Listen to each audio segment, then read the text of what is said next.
StreamYard. It's always live, and StreamYard is not that expensive. But if you pay for it, not that expensive. It lived us pretty lively. It didn't mess around, and it does a lot of shit really cool, But yeah, no, it did prompt me to say something, but then I clicked. Yeah, I'll do that later. And speaking about later, we're live.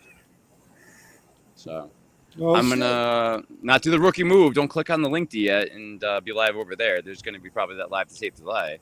But yes, this is on the next episode with Jay Bossert, with of course producer Bradley Bates, His Majesty Queen Unicorn Sparkle Esquire the Third, I think was the full title. You forgot? No, it's His Majesty Queen Unicorn Sparkle, the Glitter, the Third. The Glitter the Third. Esquire. The Glitter the Third. Yes. Was there still a third in there? Yes.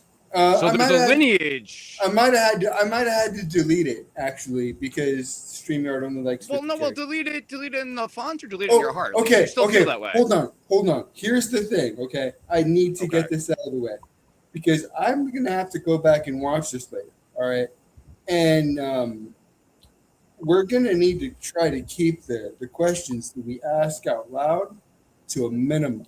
All right. Okay. That being said, I propose a rule for the first 6 minutes while we, If we can manage to say the words "question rule suspended" before we ask the question, then so like this is not an actual question. Question rule suspended. Time out. Question rule suspended. Okay. So let's say in this theory, I'm talking about balloons, and I'm like, oh, like what a great color balloon, and then but I know I'm saying question, and I drag it out. What a great color balloon. No, and then you can say question. Okay, and this I feel it.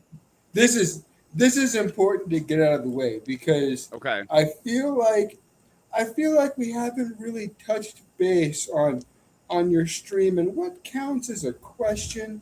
And that this really is the emergency meeting of it, because there's a lot of things that you and I talk about that we're gonna talk about. We're great yappers, and sometimes the yap turns into the yap about the yap, and things become prevalent in that moment. We like to BS, and like we're not for nothing. This is a job networking site, but neither of you are getting monetized right now. This is something we do out of the kindness of our hearts.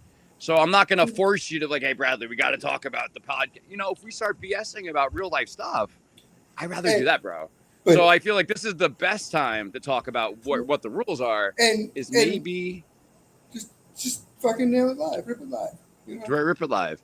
So hopefully somebody else is watching live. They're gonna to talk about. You got a good. People like your podcast. I try to remember to invite people. Other people. The Boydens are eating. This is great. The Boydens are eating in chat. Kathy's there. Tasha. Tasha. I never asked her how to pronounce her name. I'm going to pronounce everyone's name wrong. Shelly. There's people. I'm going to pronounce her name. Jay. That Bossert guy. Hey. Pronounce my name wrong. Okay. Remember, question rule hasn't been suspended yet. All right. I asked like way too many questions. I don't know yet, man. I'm gonna have to watch your shit back. You don't know. Wait, does it count when you say questions? That was a question. Question rule suspended. Oh, bro, I'm fucked. This is the best worst rule ever. So to the newer fans of the show or the people that are wondering what is with the rules, we should talk about the rules. Hold on. Oh shit. Hold on to what? Me? You're loud. I kicked the thing out. Loud. I'm closer to the microphone. I wish you could see this now because I redid my room. I fucked up. You're loud because I fucked up, not because you're loud. Okay, well, it's a little bit of both probably. So for the streamers that are not streamees, I'm a streamer. You're streamees, the viewers, the people at home, the people in the LinkedIn, the people in the chat. I moved my mic again. So there's a couch that I'm sitting on that I like to sleep on sometimes. And I got my mic stand over here. And you can see the spit guard or mouth guard, whatever you think calls them, and the microphone. Yeah. And it's like the mic stand's now basically like almost under the couch. Like the couch is on top of the mic stand to help the pole really close to me. So I am large and in charge and really in your mouths and ears. And I wouldn't be in your mouths. How would I get in your mouths? That was the question. You got a sultry voice when you lean into. Yeah, especially when I do karaoke the night before, it gets raspier. Like I used it. It's freshly used. It's smoky and silky, and it's like, ladies, hey. But I can't do it because I'm not Jay. Yeah. We could switch. I could try to copy and paste your words and put them under me, and then my thing. And we're not doing a Freaky Friday. Oh, it's Saturday. So can't do a Freaky Friday on Saturday. The first rule that I really need to get out of the way here. Okay. Ask me about the rule. You can ask me about the rules. Is the rule that we just made that's not counting as the question rule? Well, I'm gonna try real hard to phrase them as not questions because like Jeopardy. Yeah, no, reverse Jeopardy, bro. Hold on, no questions. Reverse Jeopardy. Yeah, no questions. Jeopardy exclamation point. No, there's already an exclamation point. Google it. I know there's already explanation, but right, intro. So check it. The first thing that I wanted. I'm going to count anything as a question if you start your sentence with the words who, what, where, why, or how. That's a fucking question. And it doesn't matter how much trailing off. And like there was one episode where you decided that in your brain you were going to try to confuse me and repeat one word 17 times in a row. And that not only didn't work, you then requested... Can I? Was I doing can I? Can I? 17 times. Yes. You said. 17. 17. There were 17. That is burned into my head. Good producing. Once again, ladies and gentlemen, Bradley Bates. Not every producer on LinkedIn would count how many times in a row would an eccentric person say the same phrase over and over again. But you asked me to do it. I got you. I asked you. So why we don't know, but I asked you. Okay, no, I have a question. So you said any question word. If I start a sentence with a question word, it counts as a question. And you said the word who, but what about the word whorehouse, which obviously starts with the word who, but then continues to a further word. So if I started the sentence with the word whorehouse. It does. Could you please give me an example of a sentence starting with the word whorehouse that would be said on stream that would sound like a question that in fact is not a question? Please, go ahead. Okay, of course. I was equally prepared for you to say that, obviously. No. Whorehouse is a type of establishment that we do not go to on LinkedIn, probably. What? And see, I raised my shoulders in a question manner. I thought you were just going to give it I thought you were just going to give it an upward inflection, like probably. No. That would be a question. So that obviously I get to give an example of not a question. You could have just two-parted it and said, why? Yeah, well, we're splitting hairs and questions here. Yeah, all right. I mean, that's my major. That's Okay. Would you have a rebuttal for the rule, or question words. So if I just sounds unsure of myself, that does not make it a question. That's just maybe like a statement with like an inflection. Like you said, an inflection on the end. So if I'm just like, that's the way the cookie crumbles. Like, yeah, how much do I have to raise my voice? Is there an octave change? Like, what's the register here? What's the sense on it? Like, how are micro inflections? I'm asking a lot of questions now. Shit, bro. Time out. Well, it's too late for that shit, bro. This episode's fucked. I'm gonna have about 7 pages for you. We're gonna have to figure something out.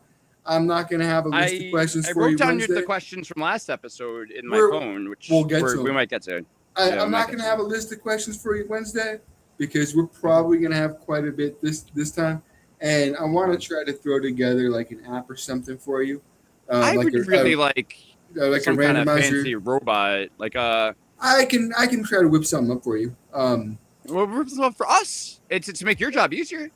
What about us? Are you still not the producer? It's like once you give it to me, you walk off like you're like, I'm gonna go get a pack of smokes, kid. I'll be right back. Hey, like, first of all, I quit smoking. I do drink milk though, so we're gonna. Okay, hold on so you can get milk and never come back. Okay, good. I just want to make sure the joke that we're saying for the chat. Correct. Okay, we're gonna need to frame the joke correctly and ground it in truth. Yeah, I can. Yeah, I can. I can.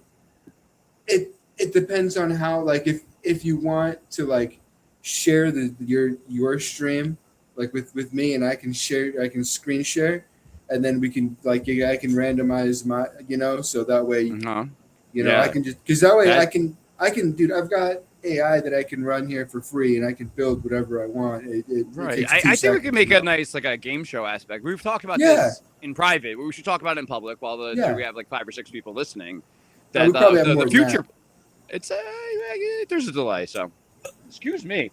So yeah, all burping aside, literally to the side over there is where I tried the burp, not in the microphone. That in a perfect world or in the future world, we might even have like questions that I don't know about or I've forgotten about because there's a delay. I might have said the questions, people might have said it. They might show up on the screen is what we're saying in the chat. I thought of a spinning wheel would be great. We don't have to have a spinning wheel all the time, but just different things that might make it seem like a game show. And it's like I'm the host of the game show and the contestant and on the hot seat. It's a lot of things happening at once. And another thing that I thought about that I really, really wanted to do, and I know this isn't pertaining to your stream exactly, but Yes, of course it is. If you're on it and you're my producer, I know that your audience is more tailored to it than my my network would be. But what I want to do is set up, like, I want either build like a really crappy AI job candidate, and have people give it bullshit fake job interviews, or we have have talked about that. That's been one of your passions.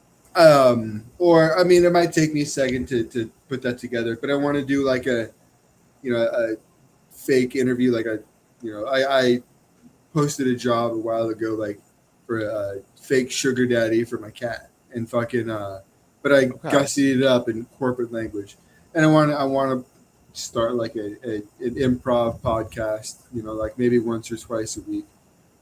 An improv podcast. Yeah. Now I have some questions about that, but that might. Can we time? Do you want to time out? Do you want to time out? We can time out real quick. Do you want to time out? Time out. All right. Okay. Go for it. So you're saying an improv podcast? You would say maybe there would be different characters that would be doing different things and being like an interview type, like as a speaking role. You did that with the White King the other day. I saw. Yeah. Well, that was kind of the. That was kind of in the vein of that. That's not the main idea. But it ended up being an actual conversation, where we fucking went deep. There's actually, if you haven't watched it, it's a pretty good conversation. I did actually watch it in full. That's why I wanted to reference that. Yeah. It was nice, so I liked it. But it, I had that something like that idea, where,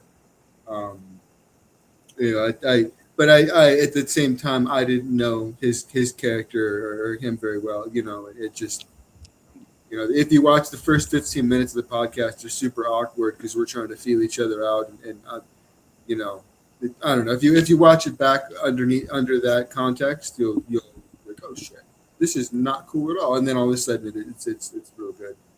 Okay. So are we still in the timeout though? Sorry to cut you off. But I'm looking at the comments, and Shelly has a question about what did I sing at karaoke? And now the timely wise, normally wait. Happen during the show.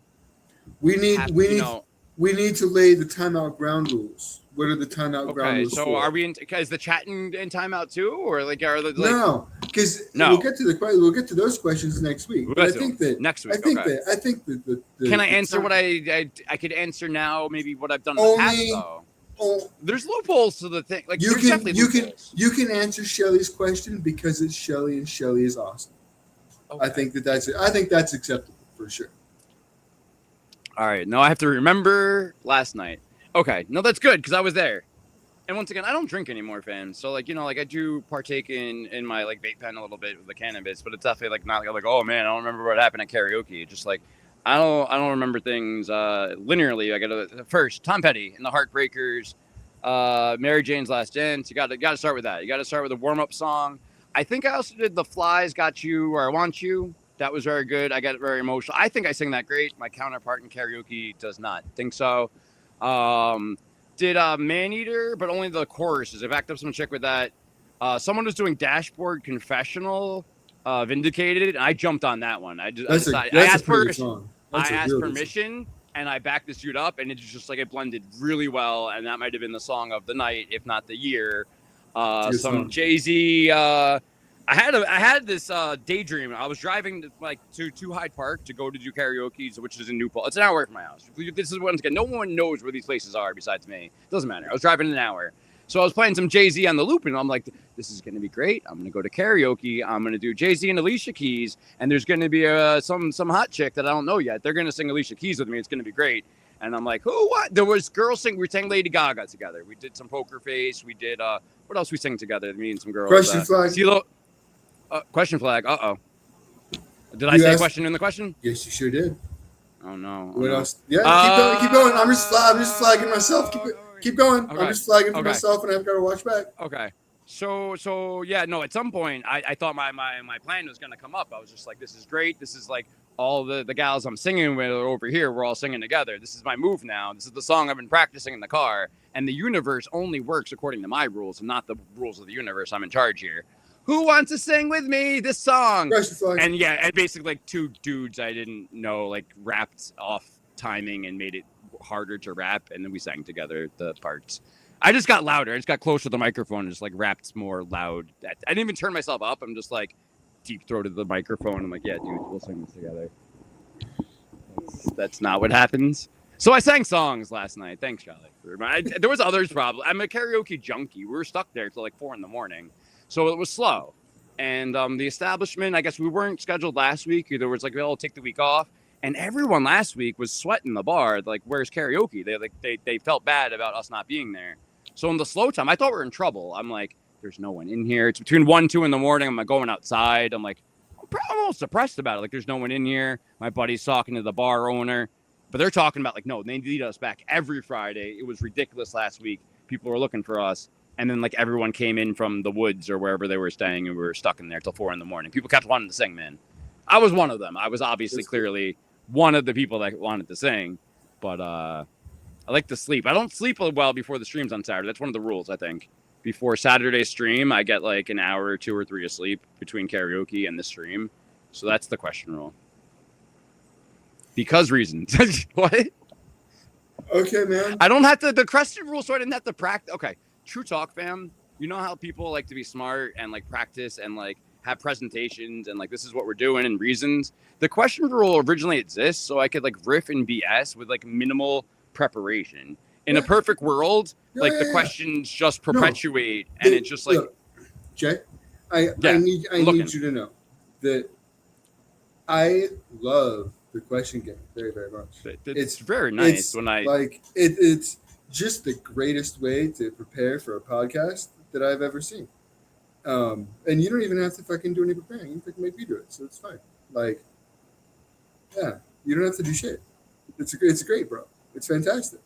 Like, you know what I have to do real quick though? What? Laura D's data is not cooperating, and she's gonna have to watch us on the replay.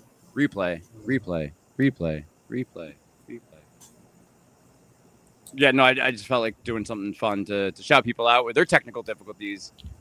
So, Jay, can we make another? Can we make another? And this is a question. Time out. Not a question though. Bro, you can't. You can't do that every time. Look, I don't know what you seem really excited to answer it. It's your show, bro. Whatever the fuck you want to do, it's your show. Okay. It's not my show. I thought of a new stream called Technical Difficulties with us, and just we tried. Either we actually hit the stream start button and hit end stream right away, and then like comment in the chat we're having technical difficulties, or I leave this down. I'm like, okay, Bradley, can you see me? But Bradley, so I'm having technical difficulties. But the thing is, that's not a gimmick. It's not a gimmick. That's a one-time. What if we break my computer? That's a no-time gag because you ain't got a gag machine. Like, break your computer? You look like you have enough computers. Bro, I only have. You can break one of Bradley's computers. How do you make a poll in the chat? Let's see. Press 1 for break Bradley's computers. Press 2 for eat hot dogs with corn on the cob. But, there's got to be buttons. All right. I'm gonna learn how to StreamYard. There's a teleprompter. Hopefully, no one wants to break your computer. We're not putting that up, but I once mean- again, I'll figure out how to new layout. There's things. I mean, I have. I'll watch tutorials. I want it. Yeah, I don't know how to. I don't know how to shoot, man. I just know how to invite, make links, Okay. and screen share, and that's a wrap for that. Which reminds me, bro, are we still playing fucking? God damn it, that's a question. Dead Cells? Yeah. I don't think we can on LinkedIn. I've been contemplating it and meditating on it as I do with all life questions. And I don't think LinkedIn is the networking platform for the Dead Cells streaming. Well, So can I say that I am going to play Dead Cells tomorrow? And I mean, you could play. I mean, Perfect. like you could invite me on. I mean, I really want to play the game. I brought my Switch out.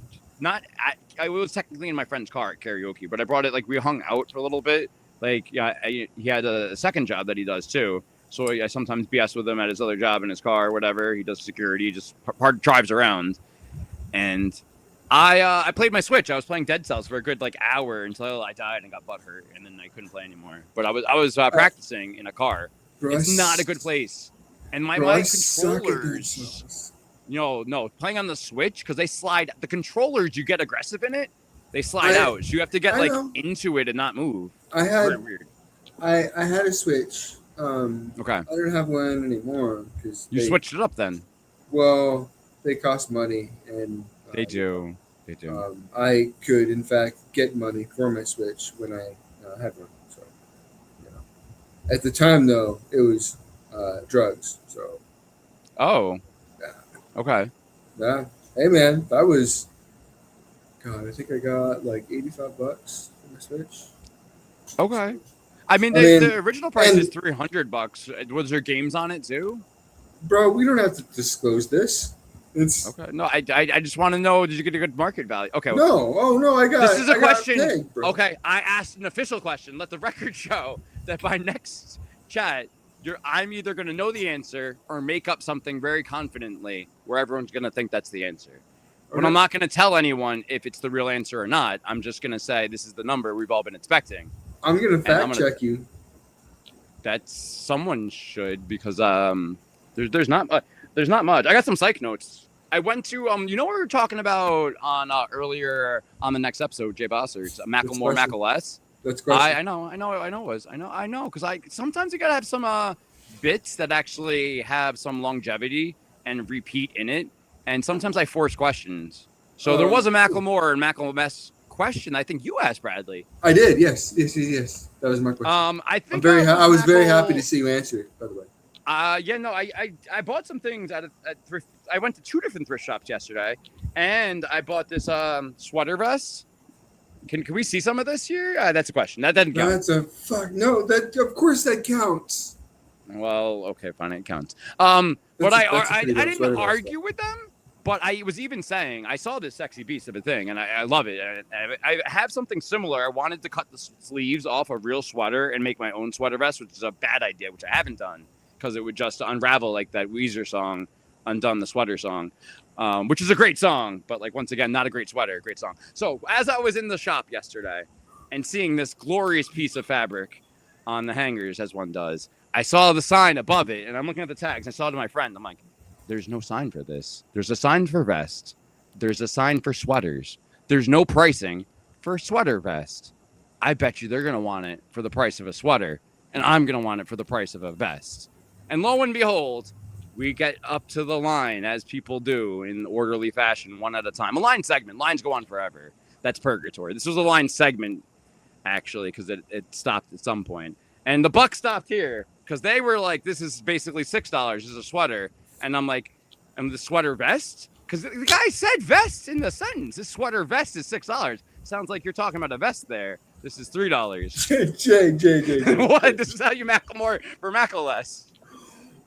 What the fuck are you even talking about, bro? I saved $3. Because on a grammatical technicality, you got to stick to your guns. And I'm going to show off my guns. I'm going to be sleeveless in that bad boy. Jay. Because it has no sleeves. If it had sleeves, it would have doubled the money. You are an experience, bro. Yeah. I was doing it for the bit. I'm sorry. Was that too over the top? No, it was a true story. That did happen. That was the question, by the way. But like, I just they were like, we're not supposed to be doing this for I'm like, I was gonna leave it. I like the temp. Like I know I'm kind of broke, but it was like kind of on principle. Like I would have probably got the sweater vest for. I even almost called it a sweater too by accident for $6, but it's clearly also a vest because once again, there's a nice hem on the sleeves here that I can't cut my own sweater and do this to it. When it's designed for this kind of sleeveless, what I'm saying? This Second Amendment right to bear arms happening on this bad boy is what all the kids are guns saying. Out, bro. Guns out. That's what I'm talking about. Yeah. All right. So yeah, no, Macklemore for Macalette. I got other things at the thrift store. I realized I shouldn't have money on me because we're like. I told my friend that. So not only karaoke are they not really paying me much because I'm doing it to be able to sing a lot, which is good. It's a good thing. But then I'm out in public. You know what I'm out in public with? Money. Little money, not much money, like a $20 bill or two. But when you're spending $2-3 on a sweater, another $1 on a pack of cards, this is free. I personally think that if you have anything under a $20 bill, you just consider it gone. And once you break it, you might as well just consider it gone. So don't break it. Unfortunately, you want them pack of cards. I don't know if Laura's data is working because she was asking people for ideas for food in the stream. So do we all have to type the food ideas in the stream? Because she said she was going to watch the replay of us. I know this is all questions about this poor girl's eating habits that we have to answer now because I asked it as a question. I realized that slowly in real time, by the way. Mm-hmm. It's hard to read and not ask questions, apparently. I didn't know that was it. Apparently. Because I can talk and read at the same time. Does it count when you do it? No. I'm on the stream, I don't fucking know. It's gonna be like Atlas Shrugged, Moby Dick, and like on the next episode 10 questions, the big books. I don't know if those are the biggest. Those are the biggest books I could think of off the top of my head. Just the fucking Bible of questions. Yeah. Oh no. What is that? Cool. So I remember we were talking, and I know. Crazy thought. So two yappers talking? You don't say. I was really worried that your last episode was going to be way like the wrestling episode was going to produce way too many wrestling questions, and it was it was going to turn the next episode into a wrestling episode. And then when I get done, dude, you had like maybe like 5 wrestling questions, 5 normal questions. It was minimal questions. Yeah. You know what? I tried to tell you. Confidence. So I think that sometimes I personally do it. I think many human beings do it besides me, but I can only call myself out my own nervous tick. Sometimes when we're insecure or unsure of ourselves or have maybe a low self-esteem in a social dynamic, we ask more questions that are rhetorical. They have answers. We're not asking it because we don't know. We know the answer, but we're just like pausing a little bit to waste time or to get up that confidence and then answer it ourselves. Like, okay, here we go. Now it's time to shine. And the pro wrestling, I was pretty knowledgeable. I'm a nerd about it. I grew up watching this shit. So it's just like, I just let it flow. So we had minimal questions. It was like, oh yes, clear as day. I remember this happening. Jay knows this shit about wrestling for sure. Yeah. For the Attitude Era stuff, I guess that Monday Night Wars, WCW.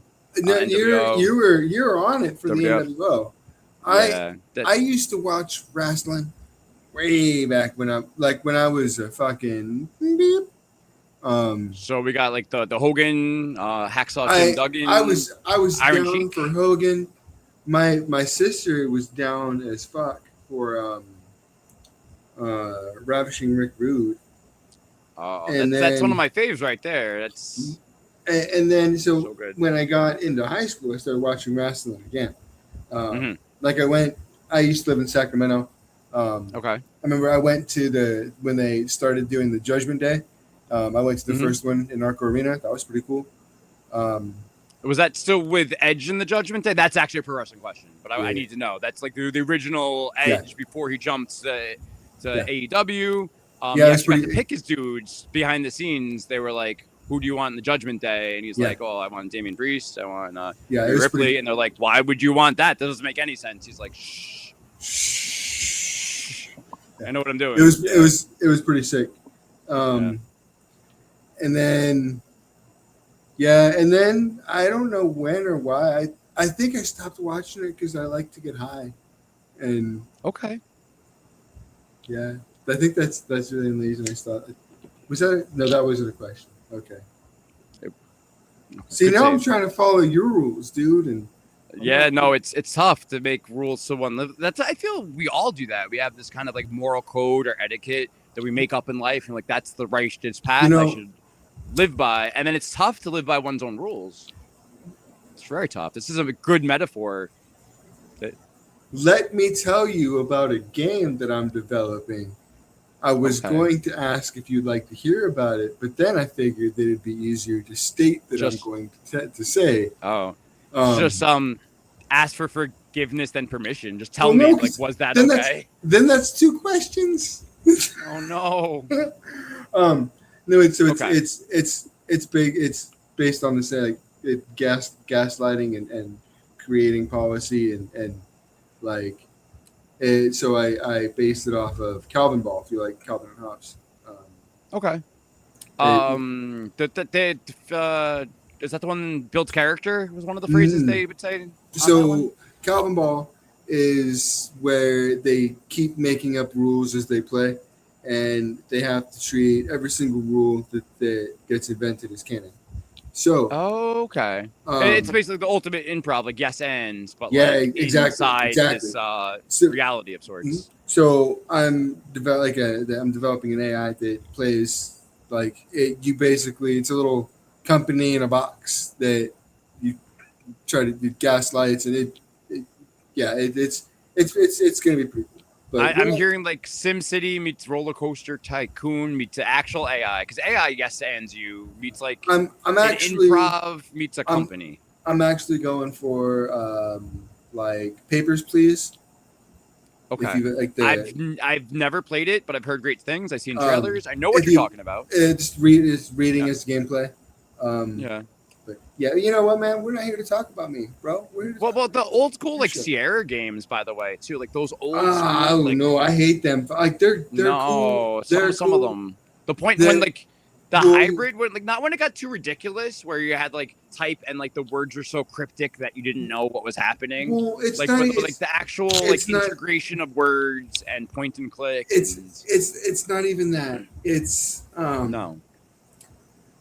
The whole entire fucking game is just strung together on Rube Goldberg logic that makes no sense.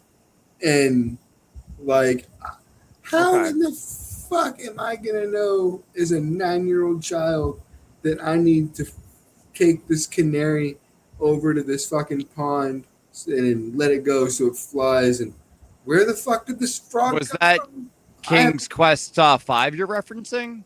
Oh, here's the best part. You'll never know. Did I make that puzzle up or did I reference one? You'll never know. No, it sounds very King's Questy. Okay, that was in the state. That was a once again. Some of those games I feel like Day of the Tentacle, King's Quest, some of them are really good. Like I know it is a genre that is very like you'll never guess what happened. Like here's a booby trap, and here's a thing that's like an obscure thing that you need to do, and they treat them the same. So it's just like trial and error, and it's like those games you're supposed to like die a lot, and it's just like some of the things that they say when you pass away in those games are silly. Like, oh no, you should have known better not to click on the gold that we told you to click on. Are you gonna answer any of your questions, Shay? Are you gonna tell them to me, or am I gonna read them myself? Oh, I gave them to you already. I got them. Yeah, no, I didn't write them down yet, though. Oh, that would have made sense. Damn it! Jay. Well, I called it an emergency episode. I could read. I got it. No? It's cool. Let me go to my. Okay, I just thought it would be fun to fail a little bit. It's cool, you know. I don't like failure. I like success. I like success, my friend. I love you, buddy. Now, what am I looking for? Because I forgot. The questions that I told you to write down for me, which you were very kind to do. And then I was supposed to do something with the questions where I write them down and was not as kind as you were to myself or to you. The lack of respect here is one of the reasons we called the emergency meeting that we're having in a public forum. You're right. You're right. It's not right, man. You know, once again, I had one job. I had one minimal preparation. I had a man go watch the stream for me. I have the questions right. Can I take a screenshot? That's a question. Oh, that is a question. That's a. Oh no, 2 screenshots. Goddamn. So I could screenshot this, and I could screenshot that. I got some questions right here. And we did talk about Rick Rude last stream. Once again, it was the pro wrestling episode on the next episode. It takes me too long to get my shit out, I guess. All right. So should I just start? I can pick one to answer randomly. Just rip one. Here, just rip one. I got the rest of them. Okay. Do we have a headset close by? Is one of the questions that was asked last stream by a friend of the chat, Jay Bossert, of course. And do we have a headset close by? No, we have a ukulele close by, though. I haven't recommended to not play actual songs that can get copyrighted or whatever. So, but you could strum chords. Chords aren't copyrighted, they say. You know. I think if you play X amount of time, whatever. So, hey Jay. Yeah. Why didn't that angle work, bro? Well, the people weren't emotionally invested, obviously. I don't remember what angle I was talking about. I just saw that question as well because I saw the notes that we took on last episode. And one of the reasons I probably blame Hulk Hogan. So the whole wrestling episode that you remember rewatching and I was very into was that Hulk was really good at what he was good at. And then he just kind of rode off his own coattails, man. You know, his wrestling fame in the 80s, he did a lot for the industry, but he did a lot of things not good in the 90s. So why didn't the angle go well? Well, Hulk Hogan had creative control, man. They shouldn't have done that. And obviously my boys in the NWO, The Click, they know what they were doing. They let Kevin Nash be a booker and write some of the script for a reason. The guys really trusted him. He was one of the boys looking out for one of the boys. And it's in a very hard spot to be if you're big, sexy Kevin Nash, once again, because either the boys don't like you because they're like, oh, he should know better. He's one of us. Or management doesn't like you. He's like, he should be doing the things better. So it's a very in between the rock and the hard place. So I'm going to assume now that Kevin Nash was writing for that or somebody. Russo? Bro, we're going to do Vince Russo, bro. You're a Vince Russo fan, Bradley? Or can you answer that now or time out? You have to answer it next stream. It's a fun game that we're gonna lose every episode. I lose by myself. This is great to have somebody else frustrated with me. You feel the pain. I'm just like every episode. Here's another question, bro. I wasn't. Do you all know who Scott Norton is? Do you know what Scott Norton is? Jeez Louise, Christmas trees, man. I say Fire and Ice, Scott Norton with the tag team, but Rough and Tough as well. He was in a lot of things. He was in the NWO, obviously, in the NWO episode that happened last thing, NWO Japan. But I just like a dude that you would never hear bad things about. In like a Me Too cancel culture and the party kind of lifestyle, we hear a lot of things about like the wrestlers and some of their drugs and alcohol will take them to paths that would hurt other people. Scott Norton, if he hurt other people or did other things that were bad, we didn't hear it so much where it really didn't catch on fire and like burn the world down, man. He was just a solid dude. So that's who he is. He's a solid dude. Who are they friends with in the storyline? Who are they friends with in the storyline? Yes, Jay. They. Mm-hmm. Oh, well, the guys over there. The guys over there and them, they were obviously friends in the storyline. You know who they didn't like? Who? The other ones. Yeah. The other ones and they did not get along. You know why? They both wanted the championship. There was one championship, And the main guy of they and the main guy of the other guys over there now, they both thought that they should have the championship. Can I Yeah. Can I ask a question that's revolving around wrestling, which would have been last stream, which technically would have been resolved this stream, so the asking of the question is okay. Sure. Yes! Can't argue that. I logicked it. All right. Yeah, logic through. Can you please tell me the significance of the heavyweight belt versus the Intercontinental belt, and why the Intercontinental champion is looked at as a pussy little pansy bitch, and when they haven't had the actual belt. And further, could you please explore in your answer why the same person can hold both belts simultaneously sometimes? Wouldn't there be some kind of a weight class separation between the two? Please. Okay. So to really answer this question, we have to take you back into, I want to say 71, perhaps. The year might be off. And it's Rio de Janeiro, obviously, is the place that the first Intercontinental Championship tournament took place, is what they said on TV.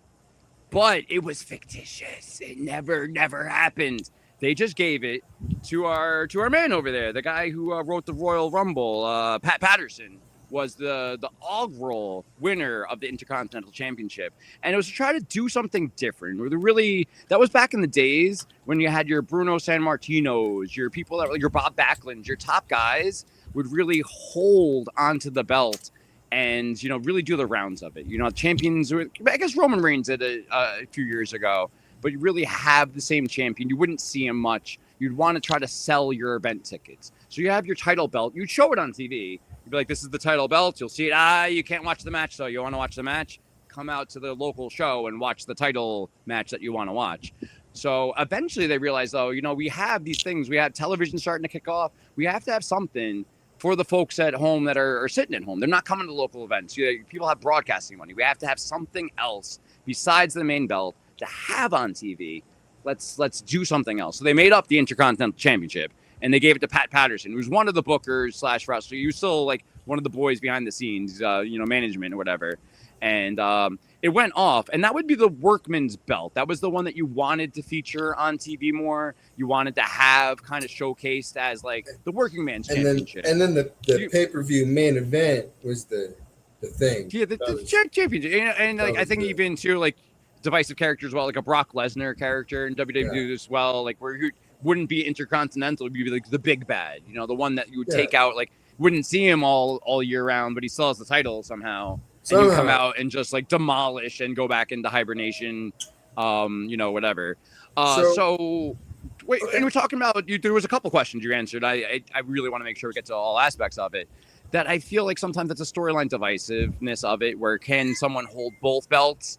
The world title's probably not going after the Intercontinental. He's not going like, I'm going to go after you now to take all the belt. It could happen. I think it would be cool. I think it would be nice. But there has been senses of the Intercontinental going after the main title, being like, that's not the world one. That's not the big one. That's the one that's not going globally, is with, just internationally or whatever. They have these different rules. Ultimate Warrior and Hulk Hogan. I hate to say it.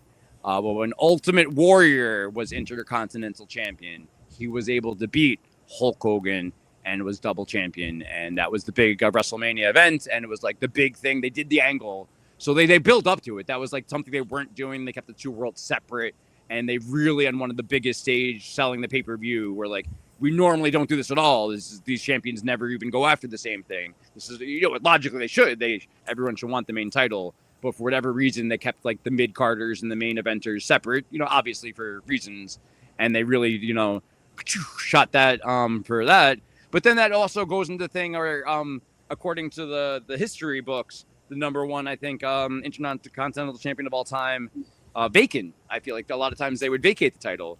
So if they maybe Ultimate Warrior, vacant, yeah, vacant. No, I thought you said bacon. Like bacon would be a good bacon. Like the Curry bacon. Man. Curry Man was TNA. Like delicious bacon. Like delicious bacon. That's my stripper name. I didn't want to say it, but you guessed it on chat.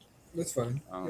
Okay, no, but so obviously they would sometimes vacate the title for storyline reasons, and you could in theory want to go after the main title when you still have Intercontinental. It usually doesn't happen the other way around. And for the weight class thing, there really isn't. Back in the days of the Vince McMahon era, he wanted to have the big muscle head looking dudes, the ones that may or may not have been on steroids looking back. Like there was a athletic muscles on top of muscles look that was going around there. So they were the world title. Can I interject with maybe, 205 would be the Undertaker was a big giant man. He was not athletic at all. He was. No, Mark Calloway was. Well, the problem was it didn't fit the character. No, watch interviews with other people telling him to not wrestle good.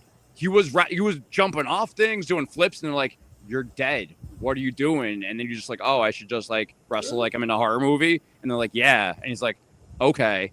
So the dude could probably do some cruiserweight stuff back in the day. I'm not saying anymore now, but 80s, 90s Mark Calloway. That's actually really interesting to know because the psychology of it. Kane too, his fake brother had to change his how he moves in the ring. Or I said Curryman's a weird. If you don't know who that is in TNA, that's Christopher Daniels, who's one of the greatest in TNA of all time, and he lost a loser leaves town match, and then got this gimmick where they wanted him to pretend he was from another country, and he'd do these weird, kind of racy, whatever. People have different feelings of the gimmick. He was okay. It was okay in the 90s when he did. It was okay, and once again, it was done as a joke and not offense. No one took offense to it. Well, and it just didn't age maybe the best. But no, tomatoes not a potato. It aged very poorly. But to be able to in case you didn't know the internet, you wouldn't know it's the same dude. He's not moving the same. He doesn't carry himself the same. Be able to act. It is an act. It's a moveset. It's athletic, but it's still acting while doing athletics. I don't watch too much anymore, but I used to watch a lot of Mark Calloway's podcast. And good. I don't know if you've watched Maven Huffman's YouTube channel. Yes, a little bit here and there. His videos are outstanding. I feel out of the pro wrestling guys, I'm gonna cut you off. I feel like those are the ones I don't watch as much. I watch Talk is Jericho was one of the ones that really got me into it. Big Christian. I haven't seen any other ones. I know. Yeah, he'll have musicians on too, so he'll do that. It doesn't always have to be wrestling. So something to wrestle with. Bruce Pritchard. The Conrad Thompson really got me back into it. He has Jeff Jarrett on My World, 83 Weeks with Eric Bischoff. So the only reason Mick Foley has one. There's just a few dudes. That would be a good one too. But the reason I like Maven's podcast, I don't know whether it's a podcast or just YouTube videos or not. But a vlog, maybe a video log. Yeah, but it's really only talking about wrestling and looking back at his career and things that he did in the ring and matches that he had and or he watched the Mankind Undertaker Hell in a Cell match. Yeah. But he watched it from watch this right here when this happens, and he broke down all the it's a super good podcast. Stevie Richards has something similar too, but I feel like a different kind of vibe.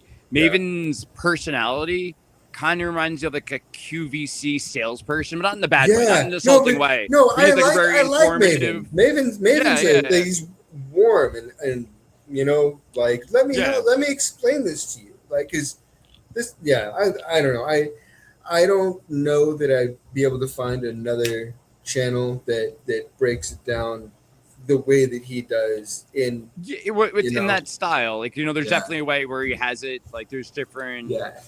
I feel like Sammy Guevara's podcast I was into for a little bit. It's behind the scenes stuff and weird little skits. We're doing that thing where we plug other podcasts, bro. That's fine. They're gonna plug us too. They're gonna hear about it.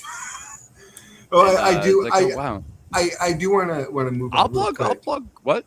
I do want to move on real quick because I do have some more questions for you.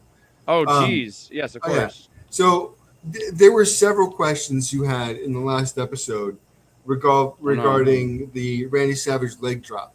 The Randy Savage leg drop. You're Yeah, talking about in- when in- Hulk in Hogan turned specific. heel? Yeah, in specific, the Randy Savage leg drop specifically. Now- When Randy Savage got leg dropped. Randy's not doing the leg drop. No. He does the Oh. elbow drop. We're talking when no. Randy got leg dropped. Yeah. When Hulk Hogan leg drop, and Leg we drop, can okay.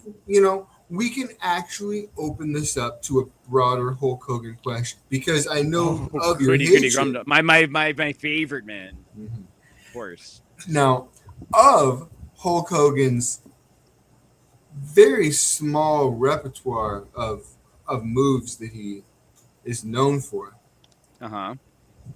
where would you rank the leg drop in terms of both delivery of pain and explosiveness? And do you feel that there are any moves in professional wrestling more pathetic than the Hulk Hogan leg drop? Okay. So for pain, I'm gonna say it's up there, probably like a 7 or an 8 in pain. But to Hogan, it doesn't look like it hurts the dude he's doing it to, but it looks like it's taking maybe like 1/10 of a centimeter off this poor guy's spine every time he hits the ground. And if you've seen interviews, like once again, I'm not a big fan of the man himself or like what he's done for the industry as much as other people, but I do give credit where credit's due. Where this particular move, he said, like he didn't really want to do it 100%, but they're like, no, that's the move we're giving you. Like you're doing it. And he would do it. And he'd do it so much over the years, he lost like an inch or two of his back. Like he had to get like spine fusion. Yeah, like he got messed up from doing the leg drop really well. So as much as I'd be like, that doesn't look like it's hurting anyone, it clearly hurt a dude. If you've got compressed vertebrae, does that mean that you did it really well or you did it really low? Fuck, that's a question. That's a question. So once again, craft wise, he would be able to make it look more or less like he's dropping the leg for the angle wise, the old school wrestling thing. It looks pretty credible. He's getting pretty close, and he's not really having contact with the guy's face in reality. Oh, sorry, we're breaking kayfabe here, ladies and gentlemen. I know it's almost. Is it kayfabe or kifabe? I always say kayfabe. Oh, okay. I always say kifabe. Tomato, potato. Okay, so he's getting pretty close. Like the leg crease is getting pretty close to the head, but it's not making contact. The butt is getting a lot of the brunt of that thing, and it's like straight down on the back to compress the spine, unfortunately, there over time. But I guess it's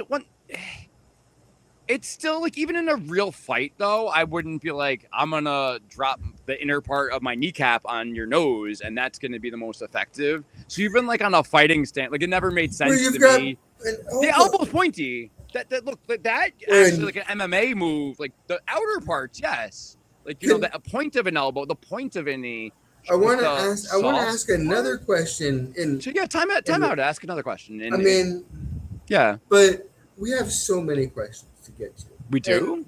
I could rapid fire the ones later. Now, if we need to get to the bottom of this is more important. Okay. So you have another question now. It's along the same veins, along with the elbow drop or why in the blue fuck can I give you a bow to the fucking forehead, but I can't give you like a whap, like a knee to the nose. No, you can.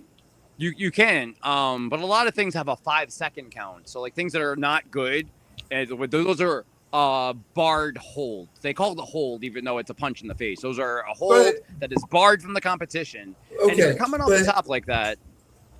That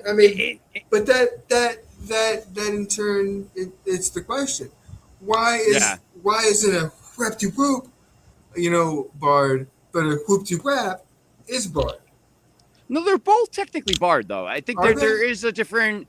Then why can I'll use the word implication? So a man's up on the top rope. There's an implication he needs to come down. He cannot be up there. Then why can I go from the top rope and freaking whap whap frog splash, but instead of my whatever whap whap, and fucking give him. You could use a elbow. I think in the ring you can't use close hands. So elbows. Wait a minute. So you're telling me that I can fucking smash bows and win their face? but I can't close hand fucking slobber knocker someone. Like, In the face is, I think they don't want face shots though. But I would wrestling say has changed a lot since the '80s. Even though But like I would- back in the I day would- they used real chair shots, but I would gimmick so chairs, much, but still. I would so much rather catch a hot one to the face than catch a fucking elbow. You know, like, I don't know, man. There was the Brock Lesnar Randy Orton match where like the script was. Oh, those are the two ending big of the- dudes. And you ever see that one? It was No, years ago. those are Okay, giant spoiler dudes. alert for a wrestling. I don't remember what pay-per-view it's from, but it was just like Randy and once again we mentioned him earlier. The big bad of all time, Brock Lesnar, was gonna fight in the main event of this wrestling thing, and it was like only 3 or 4 dudes, like Randy, Brock, Vince McMahon, and I think the Walrus himself, Paul Heyman, knew that the ending of the match was just gonna be Brock keep on bashing his elbow into Randy's face and getting like real life blood, and they would just end that way. And Chris Jericho wanted to like fight Brock Lesnar. Like, you can't do that. He thought Brock went into business for himself. No. Why? Like, that's the drama. Because I mean, why would there's a question Chris- for that? Uh-oh. Chris Time out. There's questions. Chris Jericho is Chris Jericho. Chris Jericho's a bad motherfucker for sure. I love You know. Chris Jericho. Friend of the chat, by the way. I'll plug him all day long. For sure, Craig. Yeah. See money all day, but All day. for him to think that he could pick a fight with Brock Lesnar is kind of dumb. Like, Oh, like you Brock once again, he's been interviewed about it. He didn't think he should win, but he got hot. Like, it wasn't like, oh, I'm gonna win this fight, but like backstage, he's watching behind the curtain. You know, sometimes the wrestlers watch the other wrestlers behind the curtain, and it's like the emotion thing got of a little, what the F he got you a little doing. too big for his britches for a second. Oh, I And- think he would have still like fought. Like if they fought Oh, in real no. life, That's what like I'm my saying. He would've- 99% of my money is on Brock, but like Chris would have Oh. went down swinging. In Yeah, that scenario, that's what I mean. imagine. He would have. He Yeah. got a little too big for his britches. Like he picked a He's fight. proving a point. He proved a And point. then- He's like, and hey, then that's not cool realized, to do. Shit, you. No, I think it got Sorry, like. Brock. My bad. Please don't. Please Yeah, don't no, leave me, they were Brock. able to laugh about it. Like, haha, that was my job. Like, well, you did really well. You fooled me, buddy. You fooled me good with your real life blood. Yeah, jokes on us. Yeah, that's Wow. so that doesn't happen often, but I guess in the world of the wrestling script that day, it was allowed to. And in like real life, that's you could knock someone out doing that. You know, you could cut someone. The bone in the elbow is very painful. Oh, I feel like I ignored half your questions, but that's fine. That's cool, man. What else was happening at that time? At that time, oh geez. So once again, at that particular time, we're talking a lot about the NWO. So I'm going to assume it was going to be from the late 90s going into in the early 2000s. So there was a lot of inner turmoil that was happening in pro wrestling. We were talking about WCW last week. It was actually last Saturday. It was a week ago. And the fact that they were doing pretty well. This NWO thing that we talked about got them a lot of money and got them like making money for 2-3 years, and they were not doing well. They were in the red. But then I guess, you know, it happens in life. Something that becomes really popular or hot, it's like the next big thing, kind of loses its popularity, loses its oomph. They were losing steam, and they were really, I use a term that they used in gambling, going on tilt. So if you're gambling and you have a lot of money and you lose it rapidly and you want to try to win that big money back, you just keep making gambling moves that don't make much sense. Just, there's big money moves. Like, oh, I'm going to win again. And you keep losing more and more. We have. You want to talk about the tilts real quick? Oh, I love the tilts. I mean, I hate the tilts. Okay. Well, it's a real thing, yeah. Oh, for sure. I play like I'm no secret. I love me some Magic the Gathering, and you get I'm tilted. gonna have to learn to play, man. I'll have to like get a deck somewhere. It's pretty easy. You want to play? I gotta learn You how to can. play. It's like the easiest way to learn, bro. For sure. Download Magic the Gathering Arena. It's fucking free to play, and go through the actual tutorial and the beginning and learn how to play. It'll teach you how to play. It'll teach you how to play. What if I just don't go through the tutorial and just be bad at the game for a couple of days until I get good by struggling? You can't. No. It makes you go through. I can't just click, and then try to do it my own. That's I usually what I mean, like to do. You can certainly try, but I don't think that you can. And if you do try, you're probably not going to get too far. But go ahead and try. Okay. But anyway, so there are a couple terms that the first one, obviously, you're familiar with is tilt. Tilty. So along with that, there's the word salt. I don't know if you heard the term salt before, but Mm, getting salty, like someone's getting tilted, or okay. that, or you can use it the other way. I like to harvest salt. That, my friend, is the best. That's when I build a deck that's based around making everybody's else fucking miserable. And Okay. and So so when almost I kind of like a make troll deck where makes yeah, yeah, people yeah, yeah, not have fun yeah. with it and oh, you can But have these so I draw mean, cards but you can't and use them. exactly, you're like, oh, I'll Okay. counter that. Oh, you can't play that. Oh, hey, that's cool. I'm gonna kill that.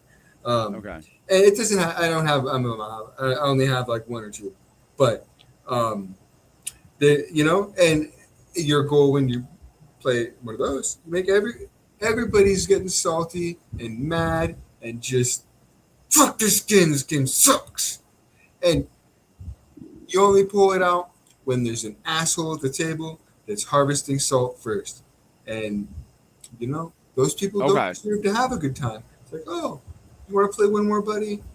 Okay, I'm gonna play this one now. And then for the next 3 hours or until they decide to get up and fucking white flag it, and they never do. They never white flag it. If there's somebody that's willing to be a dick bag, they will not white flag when you're a dick bag back. They will take it. Okay. And yeah, I love it because you just make their life miserable for the next 3 hours. I got shit to do. We're finna play. It's gonna be great because I'm having fun. Yeah. Anyway, that's my piece on salt and tilt. Okay. Yeah. Sorry, man. Sorry to. No, it's good. No, that's fine. Once again, we're talking pro wrestling, and that's one of my fandoms. But I feel like we should sprinkle in your fandoms too, as a guest on the show, or slash the producer, slash hostage, slash guy who's here. You should have some fun and talk about your thing too. So I think that's what happened. By the way, is the finish of the answer that I'm legally responsible to answer now. Is that they were kind of on the gambling of the tilt, and things were working a lot. They're working really well.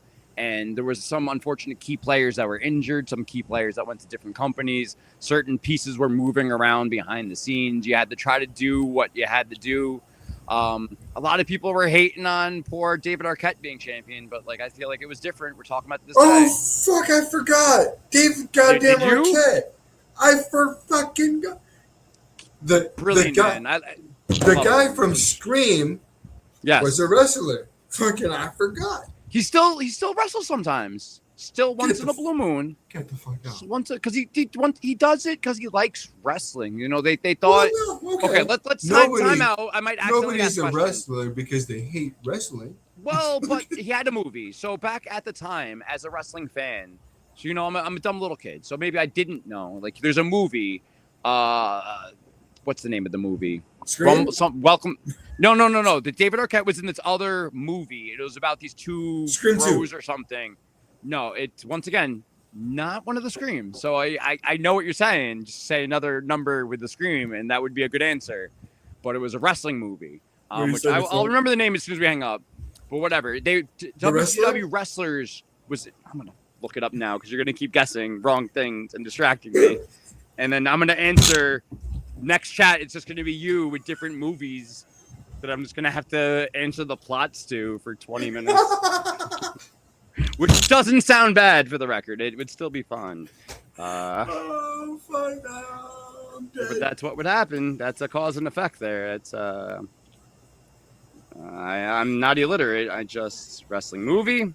The David Arquette wrestling movie was called Ready to Rumble, and it was in the 2000s. So it was towards the end of WCW's run. They had some WCW wrestlers acting in that movie. There was a little cross-promotion happening. So David Arquette was one of the leads in the movie, and the people that were in charge of the wrestling was like, a great idea. We have all these wrestlers in this wrestling movie. We have this guy, David Arquette, that they train him a little bit, I guess, to take bumps, which is getting impacted or hurt in the wrestling, or whatever. Oh, I heard take bumps. I looked up real quick. Yeah, okay, yeah. I mean, they did that. Maybe that's more of a hand in pro wrestling. That's a Mickey Rourke wrestler kind of thing, I think. Oh no, my thing wants to come up. Hopefully, I'll be able to fix it with the remote. My TV has that I play the monitors through. Okay, good. So yes. In reality world, David Arquette, fan of pro wrestling his whole life. it gets, he's acting and someone gets to like, David Arquette, do you want to make this wrestling movie? Heck yeah, he's all excited. David Arquette, do you want to have real life wrestlers in your wrestling movie? Heck yeah, he's all excited. He's hanging out with Diamond Dallas Page. He's doing things. He's having a good time. Like, David Arquette, do you want to wrestle with us? Like, and like, David Arquette, do you want to be world champ? He doesn't want to. The real life story is the actor that was happy with the wrestling movie, happy being on TV, was like, guys, I don't think that David Arquette, should be world champion, though. That's a bad idea. And they're like, David Arquette, you're doing it anyways. It's a great idea. So then he wins the championship and in like a tag team match. I don't think he gets like the pin where even on TV, they pick his hand up and he's like, oh, I won. Like, so David Arquette's champion. He doesn't want to be in real life because he knows storyline. It kind of like jumps the shark, as they say. So that wasn't the main reason. Poor David Arquette. Do not blame yourself. There's a few defining factors where quality overall. That was one thing that they tried that didn't work. There's a few things that they tried. It just kept getting further and further away. There was a Viagra on a pole match, a Judy Bagwell on a forklift match, finger poke of doom. But once again, like looking back, these are still things they're funny to watch. The WCW was fucking. They went ape shit. They reset the titles too much. Like, it's just like we were talking about earlier, where like, like the Intercontinental Champion and World Champions, like they had where they just like made no champions like every other weekend. Like, and the belts that just won are not won now. So I was just rough. I get it because during the Monday Night Wars when WWE's or WWF at the time started taking off with it. That's when the WCW just started fucking just trying shit. And okay, and wait, there's a part 2 to that where if you want to do conspiracy theories, you want to put our tinfoil hats. Maybe WCW was planning to fail because once again, this is Ted Turner, it's AOL Time Warner. Bro, Ted Turner. Ted got bought out of his own company. So if you look at the timeline when Ted Turner actually has control, or before it's still Turner. It's AOL Time Warner Turner and all that stuff. But when he was actually out of the majority shareholder, CEO or whatever, wrestling stopped mattering as much. So I think that they were actually making WCW look unprofitable to take other parts of Turner Broadcasting and take all the losses and put it into one umbrella. So they shifted money. If you look at the actual financing, look at the financing on it. It's very interesting. I want to know who bought TNT because currently, yeah, like who bought it from Turner? If AOL merged, it was AOL Time Warner, I think at the time. But AOL, but Time Magazine. Time Warner is not TNT. TNT is Turner Network Television. Yeah, but they merged. So it's once again, that's saying majority. So Ted Turner really cared about pro wrestling. He did, though. He gave up. Yeah, Turner Broadcasting Network, Turner classic movies, like all those things. Like he always wanted to have the NWA and like on his stuff. But it wasn't just him. It was the corporation that his name was attached to, but he didn't have creative control of his own company. And they did not give a shit about wrestling. Allegedly. I wasn't in the rooms. Find it now. Who had it before then? Sorry. Now I'm doing a little digging. You know what? I'll look this up later. Okay. How many more questions do we have to get to today? Too many? Fucking bro, we're fine. We're going super long. Do I need more water? Oh, jeez. I want to ask so many questions about water. Yeah, there's another one. Guess what happened to the Road Dogg Jesse James? Guess what happened to the Road Dogg Jesse James? Your question is actually guess what happened to the roadie, but I gave you the extra context there. Oh, well, if you guess what happened to the roadie, he turned into the Road Dogg Jesse James is what he did there. I mean, that's like when you don't know what so I slipped you the answer with the question then. Yeah, sometimes if you're dubious about a question in like any kind of test in life, just read all the questions first. Sometimes some of the answers of the first few questions are in the wording of the other questions. So, that's pretty simple. What would have made that angle better? Okay. So what would have made the roadie angle with Jeff Jarrett better? Looking back on it, not much. Not doing it.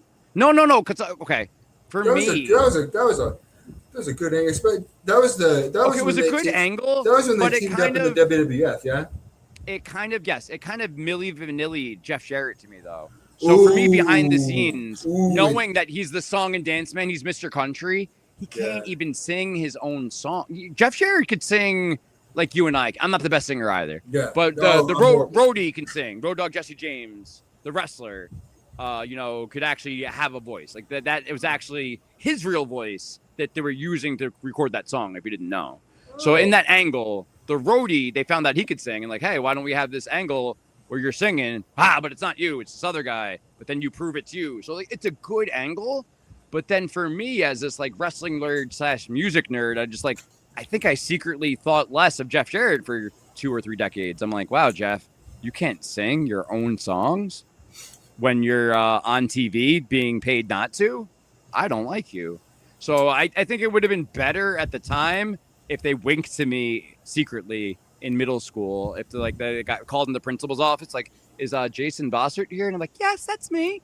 And like, oh, yes, you got this message? It's from Jeff Jarrett. I can't sing, but it's okay. You're in on the joke, buddy. Would have made that angle so much better for me if I got the memo, which I didn't. But it's still cool. Once you're right, nothing could make it better besides like me writing it, or I don't know. Or once he didn't get a chance to redeem himself, he left the company. So Jeff Jarrett was separated from the road. I don't think it went on long enough too. That rockabilly thing where like I guess Billy Gunn was gonna be with the Honky Tonk Man made sense. You know what else was really bad? While we're on the fucking topic of Billy really Gunn, bad pro wrestling, of really bad gimmicks in general, when the WWF did that fucking Rock'em Sock'em boxing tournament, and fucking Billy Gunn had the fucking super left hook, Billy Gunn, and he fucking do you remember that? Yeah. That it was something that they were trying in the WWF at the time to make something happen. It was a good idea, and they wanted No, it was not. No. But they wanted It was a horrible. What's that? Blackjack? They wanted some dude to fight Steve Austin, who wasn't Billy Gunn, who was a real life tough guy. And like, we have this great idea. We have this real life tough guy. We want to fight Steve, so we're gonna pretend that this tournament is real life, which doesn't make sense because like you're killing kayfabe. All pro wrestling should be considered real life. Yeah. So if you're like, hey, we're gonna have this real life boxing. Wait a minute, real quick. I think the best move that pro wrestling fucking made at all was leaning into the fact that everybody knew it was fake. Like, yeah, well, people did. I don't know. Even I guess as fans that are claiming that it's real, though, might have been into the bit. So I think even the plausible deniability. It's still real, but it's fake at the same time. I don't know. It's like they stopped trying to pretend it was real. You know what I mean? Like, the WWF itself was like, all right, we're not going to pretend, but it's just not real. Yeah. I cut you off, man. I keep doing that. I'm so sorry. No, it's good. I'm secretly trying to find the name of the wrestler who I forgot. Well, when you do that, can you go ahead and answer? Does I'm still trying to answer about Bart Gunn knocked out. Dr. Death was the guy's name. Thank you, Internet. Dr. Death. Dr. Death. Steve Blackman? No, Steve Williams. Steve Williams. That's so funny because I kept thinking Steve Blackman. I knew it wasn't him. Steve Blackman was the world's most dangerous man, wasn't he? Yeah. But Steve Williams, which is showing me an action figure. So real life, Steve Dr. Death Williams was this big tough dude that even like in the bars and stuff, like this big like dude that would just like start fights and be able to kick butt. So behind the scenes, they were like, we have this idea. What if we have this tournament and we have Dr. Death? Probably he's gonna win anyways. He's gonna beat everybody up, and we're just gonna have everyone's gonna real life fight. It doesn't matter. We don't have to script it, guys. We don't have to script it. He's gonna win, obviously, and you're gonna have a tournament. And then the winner is gonna fight Butterbean, an actual boxer too. No, we don't have to script that either. It's gonna be good. Everything's gonna be fine. It's gonna be fine. So what happened is is not Billy Gunn, but Bart Gunn, the other one of the Smoke. Bart They're Gunn. not real life brothers. They're fake brothers. But the other brother actually knew how to box, so he just actually real life knocks the F out of this big dude that they thought was going to win the tournament. Real quick too, dude. He gets injured in real life, so he's out. So not only can he not wrestle for a bit, but the credibility-wise, he's not going to fight Steve Austin anytime soon. He just got knocked out in like a second. Yeah, so that's not a credibility. Like all credibility that this dude had of being like a killing machine disappeared because he just. But then the problem too is like you had a tag team wrestler that was not known as a tough guy knocking people out for real. So what do you do with this guy? So then like Bart Gunn wins. Then he goes and fights Butterbean for real, who's an actual boxer. Butterbean so, like, fucked him up. Yeah, because once again, he trains. He's a real life boxer. It was not even fun to watch, dude. If they would have made that maybe like an MMA match where like maybe like Bart would be able to do like a wrestle or grab behind or like wrangle him like a cow or something, that might have worked. But it was just straight like this dude punches people for a living and he's gonna punch you now and get paid and go home. Yeah. This is what's happening. Did you watch?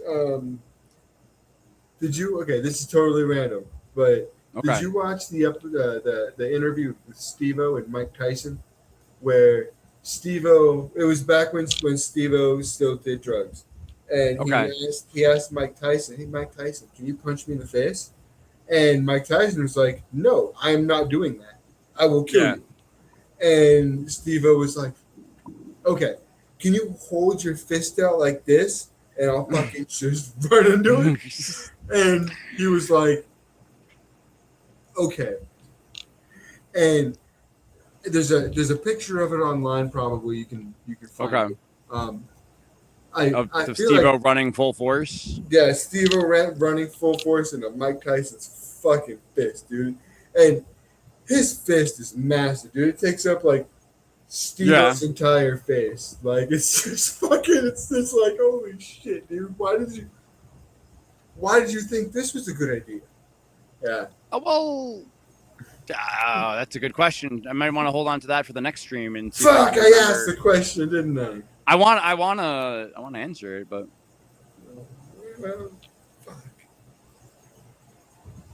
I like it. All right. Well, okay. Can we all agree upon that? We can all agree upon that, sure. Do you know what half my chats involve taking my clothes off?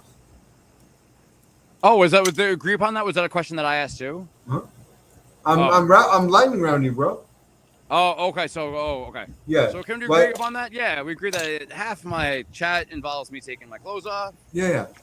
I'm glad I had the overshirt on. Why do you half of your chats involve taking your clothes off? I'll take some socks off. No, that's still not why, bro. I want the mechanism, not the result. Come on. Oh. It was convenient. I did one time. I wanted to. I think there was a bit where I wanted to put a shirt on, and that was going to be a preferred thing. And I really had another question about a shirt that I was hoping would come after it, and it worked out really well. I think it was either a Tyler Durden moment where I was going to try to dress like Tyler himself and put on a Tyler-y shirt that I just happened to dress like. But then I would get too warm. It gets warm in the room, and I'm like, oh, geez, what would happen? So I wanted the probability gods to shine their light upon me with the utmost grace of randomness and hope that the shirt off question would come after the shirt on question. You know who Ric Flair is? Woo! Woo! That's your boy! So I feel like we can dwell on Ric Flair here for just a minute or two because the Nature Boy deserves every ounce of respect that we give him. That being said, how far into Ric Flair's career do you feel that he should have quit? And then, second question, related to the first question, do you feel that he should have kept going as long as he did? Or maybe he should have quit maybe a third, fourth, or fifth time in the 67 years that he wrestled, or however fucking long he wrestled. Okay. I'm not a doctor. I just want to preset that this is not medical advice, nor am I a pro wrestler. I did wrestle in middle school. I know how to take some bums. You know, I beat myself up a little bit. You know, I'm getting older. I'm feeling a little differently now in my 40s as I did in my 30s and 20s. But that's without pro wrestling. So once again, taking this other experience that I am ignorant about, we'll say, at best here. I'm not a pro wrestler. I'm not a medical physician, but I feel like the law of diminishing returns. So once again, I love Ric Flair. He's one of the GOATs of all time. He was on my Mount Rushmore many years. Woo, maybe like there's so many great wrestlers that came after him. It's hard to be like, oh, he's still on my 4. Like I can't. It's tough. Like sometimes now he's on, he's off it. Wrestling would not be wrestling without Ric Flair. No, well, like the people that are on my Mount Rushmore allegedly now wouldn't be there if Rick wasn't there. He is the Rickiest Flair. That's something too that I feel like when we break down Mount Rushmores, I almost want to do it by decade, like the Mount Rushmore of the '80s, the Mount Rushmore of the '90s, for another stream, obviously. Okay, well, hold on. Okay, or for now, if you had to give a Mount Rushmore, a total Mount Rushmore, can you give me an '80s, a '90s, a 2000s, and a 2010s figure? Could you do that? Flair, Jericho. Which eras? You got to come on. Okay, Flair from the '80s, okay. Michaels from the '90s, Jericho from the 2010s, and I'm gonna take Will Ospreay currently. It will change. You forgot the 2000s. Yeah, that's fine. Oh, that's in the order. What other order? There's supposed to be 4.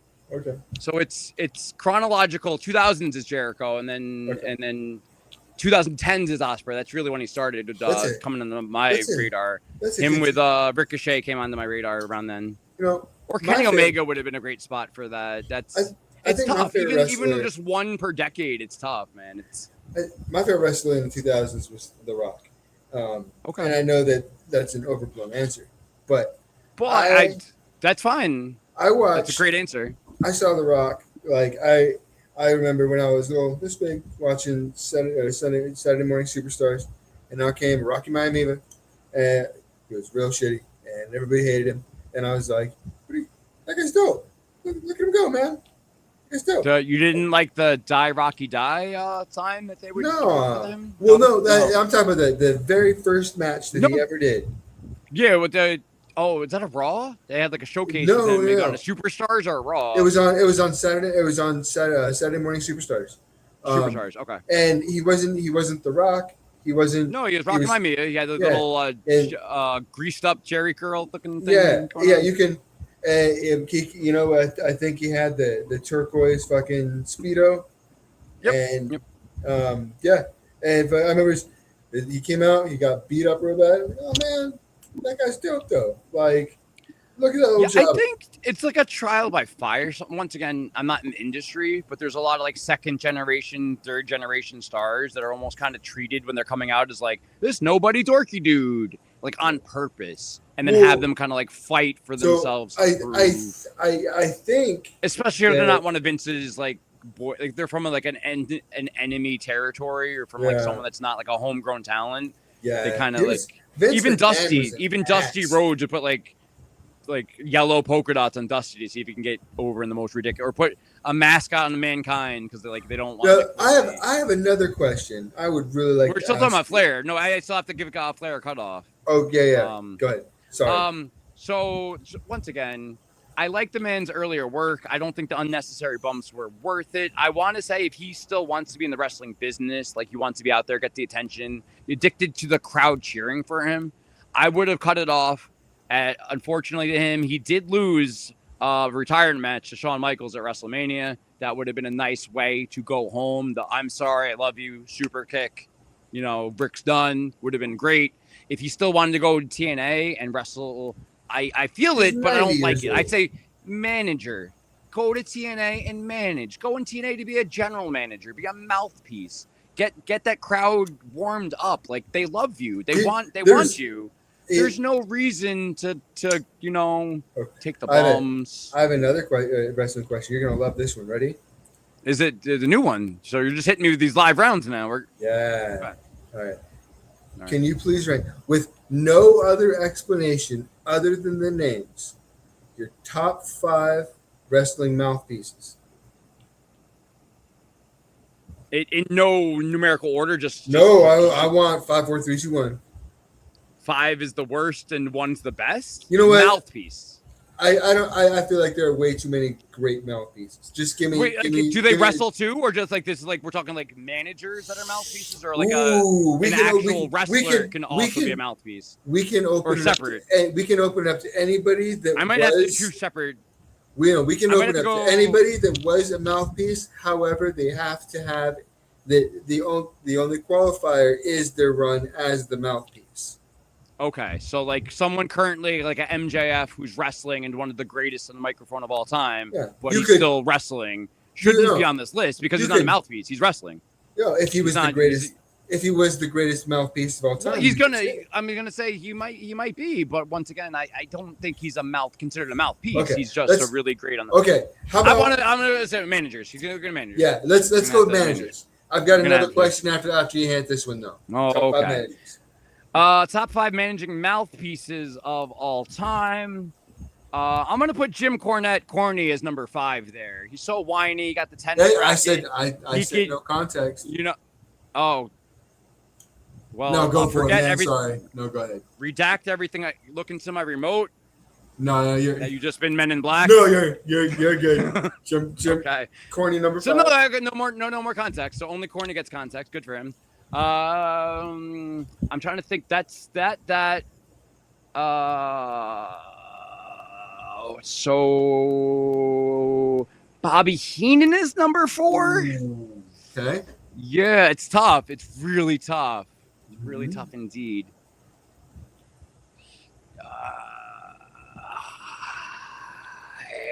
Eric Bischoff is number 3. It's very tough. Very tough indeed. Paulie Dangerously / Paul Heyman is number 2. Mm-hmm. Did I do math well? It's number 1 spot still who I thought from early. I had another name in my head. I pushed them off the side. I half forgot who they were. And I got to put them back in my head for the number 1 spot that I remember because I obviously planned this good and not bad. I did my math wrong. You can just give me the 5th one. It's fine. No, no ranking. I'm gonna pick Evil Uno from the Dark Order after Mr. Brody Lee, the Exalted One, passed away.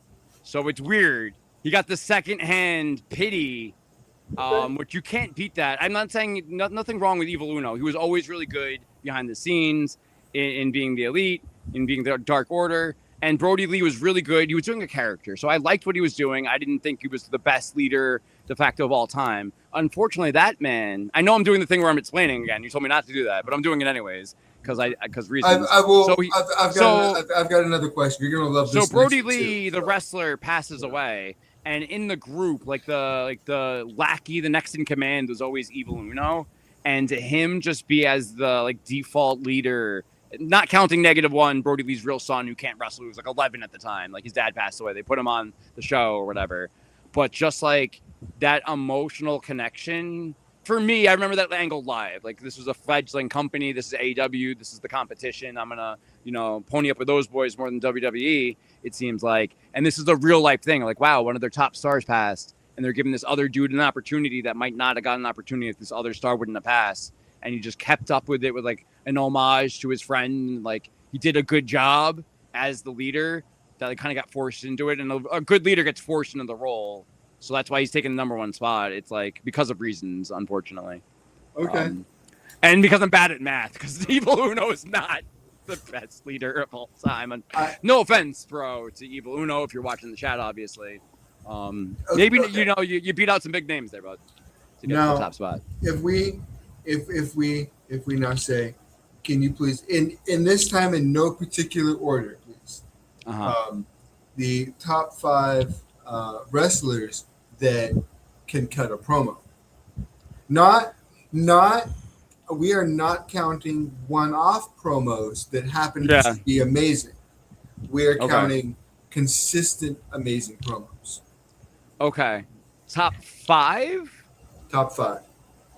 Okay. And again, in no particular order, because this one's real hard. Yeah. I had like them, and I think I lost them. I'm gonna put Scott Hall at number 5. That's Razor Ramon. Scott Hall consistently. I've seen some of his work before he was even Razor Ramon, and he always had that stage presence. I'm not supposed to explain because I'm explaining already. We're gonna. It's fine. Okay. He's just great at it. 4. Number 4. There was somebody else putting that. That's 3. It's hard for me to keep them in my head. In the number, but there's no ranking. Remember, there's no rank. Oh, I'm trying to rank them then. I could just say 4 other names. Yeah. Okay, good. Okay, Ric Flair. Then I wanted Ric Flair to be a different number, but you said there's no ranking. We do need context, though.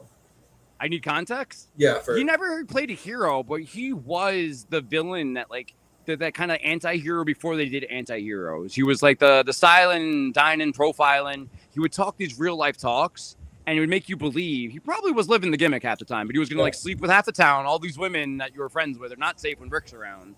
He was going to sleep with all the ladies. He's going to beat up all these guys. He's going to be in a limousine a lot, back and forth for reasons as well. And it's just you just wanted. I was a fan of him. So as a little kid, I hope Rick beats everyone up and sleeps with everyone's wives. I guess is what I thought. It's not really the exact vernacular that I put it that way, but I think he did it really well. And that character, I can't do it here because it would scare my parents. Just to get into it and just to be so amped and just be you'd believe the character. Who's not number 3? The Ultimate Warrior. He's also not number 2 or 1. He's the worst promo of all time, bro. So I'm gonna put that's divisive. I'm gonna put him the opposite of Ric Flair. So once again, the Ultimate Warrior's doing his thing, and it's just psychobabble. It's just word salad at maximum volume. And it was shaking real hard, and it was like he ran out of steroids mid-match, and he got real angry. And the only thing that he wanted in life right then was more fucking steroids. Now, I feel like an honorable mention, a Jake the Snake Roberts here. What? Are there still people I think in there the was chat? 2 or 3 last I looked. Oh, shit. There's 4. We're going back up. Oh, so we're running long. That was a question, by the way. We just lightning rounded that shit. That's good. So Jake the Snake is an honorable mention, but I'm not going to mention him once again in the 80s when everybody else is screaming and yelling and being the best over the top promo of all time. Dude's whispering in the microphone I got a snake. What's that, man? That's great. We're going to honorable mention that. But we can't. We got The Rock coming up, one of the best promos of all time. You can't, that stuff that you would just do, that would just work, and just everything that came out. No, there was not every. There was go watch some YouTube stuff of some of the catchphrases, and they made shirts for things they thought were gonna get over, and they made things that did not. No, 8 out of 10. 8 out of 10. You'd knock out of the park. You would once again. We're talking about him on top 5 for a reason. Yeah. Most of what he got, but even him, there would be some things not happening, bro. Okay. Chris Jericho, once again, the master of reinvention. Yeah. Before that, even I remember his promos from WCW where he's talking about the arm bar, the Dean Malenko, a man of 1,000 holds, versus Chris Jericho, a man of 1,004 holds, and he brings out this list, and it's this old school piece of paper, the thing, and he's saying every other word, arm bar, and you make up these weird terms, move number 5, and Saskatchewan double twist or whatever, and move number 6, arm bar, and every other move was arm bar. It's the best promo of all time. If you've never seen that, watch it. I'm ruining it for you. So he planned it. He has this. They go to commercial. So he's starting the promo on purpose. They go to commercial, and because he's a wrestler, knows the timing. He's screwing around, and then he jumps numbers before they come back. So it makes it feel like he's doing this insane list long, and he just plays it perfectly for TV as this character who knows more holds. Chris Jericho's armbar. I can just picture it in my head. Just him all wide-eyed, armbar. Yes, it's so good. And his matches were Dean Malenko too. Those things that was back when Jericho was a cruiserweight. Dean Malenko was not good on the mic, but No, he's not on this list of the top 5 on the mic. No. Surprisingly not. He's down there with who the did Warriors. I say? We said Flair. We said Rock. Jericho. Did I skip somebody? No, Jake the Snake was an honorable mention. Honorable mention, Jake. Okay, so you only have 3. We do need 2 more. I thought I said a 4th. No. I'm gonna put Steve Austin then. I'll put Stone Cold. You put Stone Cold. I'll put Stone Cold. Which is weird because him just saying what? But the comedic fucking timing of Stone Cold Steve Austin, literally not literally because obviously fucking not literally. Yeah. But like he's up there with The Rock. Almost every fucking thing out of that dude's mouth. Once again, just like, it's almost like the different decades. Because like he hit those beats, man. If I growing up in the Attitude Era, like I'm gonna say Stone Cold, The Rock, Jericho, like and then it's like we miss like out on our Jake the Snakes. We miss out on like the other great promos of the Mr. Perfect, or we miss out on I don't know who we miss out on. People. We miss out on people. Yeah, I saved MJ up for last. Once again, we mentioned him for the managers for a reason. Do you not know my Lord and Savior Maxwell Jacob Friedman? Who? He's in AEW. So if you're not watching Modern Wrestling, and you would have to be watching not WWE, but he just lost his championship a week or 2 ago. He was their world champion a little bit for reasons on again, off again. Really good in the ring, but like pretty good. But like he's just getting outclassed by his own work on the mic. He's one of the best heel workers of all time. Better than Flair. Like Flair was good at being a heel, probably because he went in the future and watched Maxwell Jacob Friedman do some of it and went back in time. It's like I'm gonna try to do that. I'm not as good. Man, some of those heels, dude, are like like you were talking about earlier, like the psychological games. Some of them. Some of the character work. It's wild, man. I'll ruin one of his best things. He was doing like a little bit of like an ADHD, ADD kind of like story. Back when CM Punk was actually in AEW for a hot cup of tea there. He was in the competition for like a year or 2 before he came back to WWE. And it was this big thing like CM Punk versus Maxwell Jacob Friedman. And he's talking about his real life issues of how he used to look up to Punk and it's like a fan and everything like that. And you could tell like the audience is actually like turning and almost like he's like looking like he's going to tear up and cry in the ring. And it's like, oh my God, he's going to turn like face and everyone's going to start loving him and like go CM Punk in and like I think kicks in the nuts or something. Like he does something. But like the perfect, like you could tell he could be like their top guy and just be a nice guy. It's just like, it's just no, this character's too good. Too good. That was probably my favorite part of anytime you saw Stone Cold Steve Austin come out. The stunner.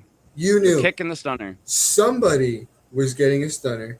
More than likely, 3 or more people were getting a stunner. You had no idea who those people were going to be. Donald Trump. He did catch only a one stunner, time. didn't he did the most awkward. Sorry, Mr. President, but you can. I'm not politics aside. We're not here to talk politics on LinkedIn, but Mr. President cannot take convincing looking Stone Cold stunner. So just one more thing you can't do. Rock on. Just one more thing. But how many more questions we got? I feel like we should end up at some point. We shouldn't go too long. All right. Okay. We'll rapid fire them and then we'll be done. All right. Okay. Quick. Who's next? Next question is. Which summer? Summer of '69, baby. Woo! Do I have a toothpick over here? Unfortunately, no. But I do have this corn on the cob holder. Huge fan of me, is he? I should be if he has common sense. This is more of a note for you. I didn't know Shakira was in the NWO, and then I said, "Oh, never mind. It wasn't that Shakira." Although She-Wolf would have been real badass. I'll tell you. You know what? This is a note for you now to counteract your note for me. I had the same reaction when I also had the internet and printed out that list that I was going over. Yeah. I was like, I didn't know Shakira was in the NWO. And that was the first thing. I did minimal prep for last week's stream. That was the only thing I double checked. I'm like, new tab, Shakira, and then I saw it and I'm like, not the pop star. Then I get back to normal. That person's not hot. Well, once again, those hips didn't lie to me. The name did, but the hips didn't lie. She Wolf. Oh, Loba. I was in a gated community for a little bit when that song was popular. So the Hispanic community on that side of the block would play that song in Espanol, and it's Loba, which is She Wolf, which is very good. Listen to it in Spanish. You could listen to that song in Spanish. what did I promise you guys? False promises, nothing but false promises. I'm a false prophet. I have no prophets. I'm a false idol. Who else did they have? Some other pop star that wasn't a name. I think it was Shakira, and there was another one that was questionable too. I think Britney. And the final question of the stream: does NWO Sting get bumped up? Yeah, of course. He's been waiting his whole life for it. Finally, in 2026, we're bumping him up. Straight to the top, baby. Make him Let's go. Okay. So they made, we said earlier on this stream, David Arquette, the actor, champion. How does NWO Sting feel about that? I'm sitting here. I'm living my best Sting life. I'm wearing the makeup. I'm going to Japan. I'm fighting every day. I'm wrestling. Here comes fucking I'm going, and David this dude from Hollywood. Here comes fucking Doofy from fucking Scream. Scream. Have you seen my Scream best ball? Yeah. That was David Arquette, right? Doofy? That was David. Was he in the Goofy movie? No, I said Doofy. Doofy. Oh, Dewey. Dewey. Fuck the Deputy Dewey. Deputy Dewey with the vacuum sacks. Mm-hmm. Was that David Arquette? I just want to. I know what song I want to listen to now. Dear Anderson. Yeah, I like. All right. Well, I got no more questions, man. So. Okay. We can Once again, we ran only 10 minutes late. I had a feeling we were going to run late. Thank you, Bradley. His Majesty Queen Unicorn Sparkle. There's other words. The Glitter the Third Esquire. The Glitter the Third, of course. Esquire. And I'm JAF. I just once again my Macklemore. I bought something called Spiritual AF yesterday on sale. It wasn't $5. It was cheaper, and there were apparently cards for inspiration for people who need some effing inspiration. And I just wanted to read one random card from the deck today. Please. There's 99 of them allegedly, so I can't even shuffle that very good, and we don't have their rights, so hopefully they'll get mad and send me a cease and desist to never do this again, because obviously they've been waiting the hour and a half in this stream. All right, they're going to do it. I could actually probably shuffle these. Yeah. The LinkedIn police are not going to come for you. They're coming for me, man. They're coming. They're not going to come for you, dude. Someone has to. It's definitely not the women in the area. It's Lincoln police. Can I ask you a question, Shay? Yeah, sure. All right. I got one. No, we're not read this one, I guess. But you know what? Yeah. No. No. Do it now. No. Online. Okay, I'm going to add this question first, but then this isn't a question. Go ahead. Is it? Okay. So I don't know how this thing works, by the way. It's just I saw the swear word and the word inspiration, and they marketed me, but it was at the thrift store, so I didn't get too much of my money. So I have no clue. I thought it was a game. I think it's just cards that are supposed to inspire me. So we can't win, so we're obviously losing the game already. It's not a game. That's how things work. It's a long boy. Oh, geez. Why'd you fucking do it? I don't know. Okay, so on one side of the card here, it says, stop trying to skip the fucking struggle. Once again, we're going to put that word there. That's what it says. And the blurb on the back, being blind. No, I just got to make sure I could read words because the glare in the room is glary and that's helping. Okay, spiritual AF. Keeping it positive won't insulate you from having emotions and needing to evolve. You're not going to spirit your way out of hitting the next layer of wounds to heal. So many of us make the mistake of thinking we'll arrive, and that will be that with the life lessons and shit. Personal growth is more like peeling an onion than climbing a mountain. It gets stinkier and stinkier, and you cry more, but everything gets juicier the deeper you go. True spiritual badasses don't pretend like their onions don't stink. That's the random card I've paid Can for I yesterday. also go ahead and tie that right back in to a personal hero and inspiration of mine, Yeah, the great Shrek, of course. who uh, is like an onion, has many layers, and I feel that that metaphor works very well for Shrek the Great. I feel like every time I say Shrek, he's not looking down on us. He's with us. He's with us at all times. He's with us. Shrek. I see Shrek in the eyes of every child. I try not to look children in the eyes too much. Oh well, you know. Yeah. Okay. What was the question that I cut you off? Because I was talking, I was mumbling something about dating or something, and that it tickled. No, it's fun. It's fun. It'll be the official last question. Time in. You know how we time out where you don't ask questions? I'm gonna put a different letter. It's also a T actually, because time in also starts with T. So this is the same motion, but I'm now making you say a question with it because it's a time in. I can't remember. I can't recall. Yeah, I'm gonna say. And that's the show. All right. Well. All right. I'm gonna click end the stream shortly. Once again, thank you everyone for being here with us on the next episode with Jay Bossert, and of course my producer Bradley Bates was here being the co-host of this chat. Won't happen every time, but did happen this time. And I tortured the man completely. Like he looks all disheveled with this torture. So tortured. I don't. Disheveled, bro. Disheveled, yeah. My mom called me disheveled once. She said that I looked unkempt and disheveled. Okay, we're bringing it back. Yeah. I'm gonna click end stream. We could gossip for a second, but once thank you for everyone who watched and watched way too long. Don't do 2-hour streams, everyone. 1 hour 45 minutes is the perfect cutoff time today. Bye. Bradley, say bye. Wave bye. Bye. And click over here. Okay, we should end.